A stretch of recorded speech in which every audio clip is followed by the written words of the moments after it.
So I was having a conversation with a few of my friends over the weekend, and I think we're talking about racism, discrimination, discriminatory language or racist language. And someone said, well, I'm fed up.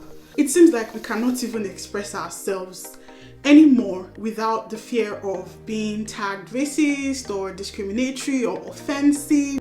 And it's just too much. It's a bit too much.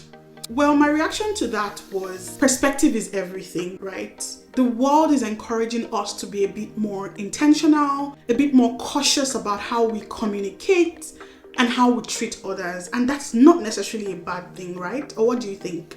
Let me know in the comment section. Do you agree with my friend that it's getting a bit too much or uncomfortable? Or do you agree with me? The world is encouraging us to communicate in ways that are more intentional.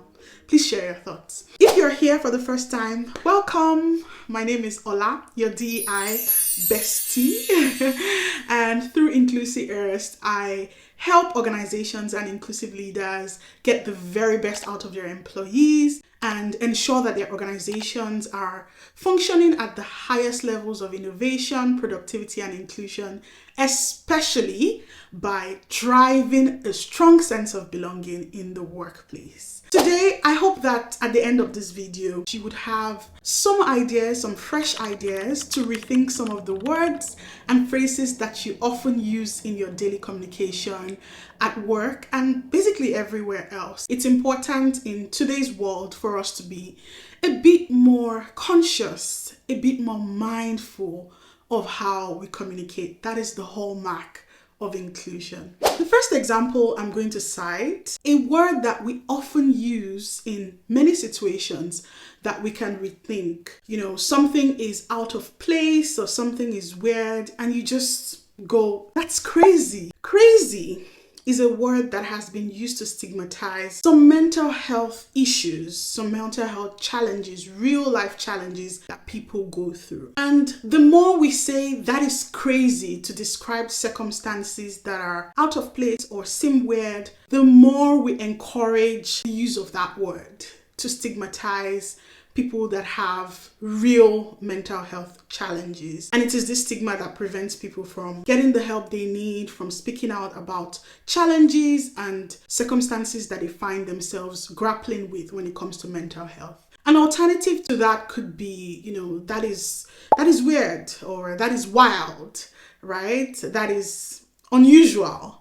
There are many other alternatives that we can, use in such circumstances instead of saying that is crazy. And I use this one a lot. It's been a struggle to replace it, but it's something that I've told myself that I need to do even more consciously. Other phrases like blind spot, tone deaf, lame can also be offensive to people who are living with certain impairments, like people with visual impairments, people with hearing impairments, people with physical disabilities. And it really is important that we rethink whether we really need to use these statements. There are people with these impairments in the workplace, working with us, living with us even in our lives, in our families. We encounter people with different circumstances and different health situations. For instance, rather than saying blind spot, you can say gray area or area of unawareness. There are several others that you can use, several other phrases that you can use instead of these terms that can be offensive. Another example that I can think about is when you address emails or write texts to people whose official salutation or gender you do not know. And this is a huge one for me.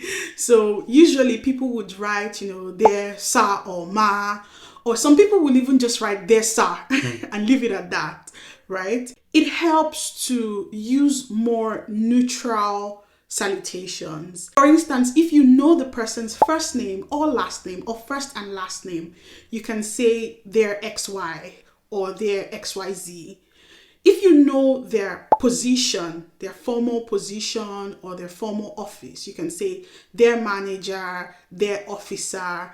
that works better rather than making assumptions about their salutation or their gender. And I have a personal experience with this actually. My full name is Olaoluwa, and nearly 3 decades of being educated and working in Nigeria, I had people automatically think that I was male. The reason is that Olaoluwa, very beautiful name by the way, it means wealth of God. My parents named me Olaoluwa because they felt like I brought all of the wealth into the family. And while I love my name, majority of the people who bear the name, who are Olaoluwa as well, are male. It is a unisex name, at least my parents have convinced me that it's a unisex name. But an overwhelming majority of people who are Olaoluwa are male. So that's why when people haven't met me in person or they're not sure, what gender I am, they just automatically assume that I'm male, and I've received a lot of dear SARS in the past. And while I don't necessarily think that I've ever been offended by it, I would rather not spend time asserting my gender and saying, oh, I'm female. I would rather not do that. And that's why it's important. It's another reason to be mindful of how you use salutations or how you address emails or text to people that you might not even be sure what their gender is, so that you don't risk offending or even worse, misgendering people. Yes. Another one that I can think of is male-centric language. There are lots and lots of male-centric language and words in the English vocabulary. So phrases and words like manpower, like chairman, these words, they really do not belong in the current office place. Those words really do not belong in today's workplace. Instead of using manpower, you can say human resources, or my favorite, people power, because that's what it is. People are people, right? Regardless of their gender, people are people. Instead of saying chairman, of course you should say chairperson, because hey, it's 2024, going to be 2025 soon. Anybody can be chairperson. It doesn't have to be chairman. It really doesn't have to be chairman. I'm really curious, what are your thoughts about some of these phrases and words that I've mentioned? Do you use any of them? Do you agree that we need to rethink some of them?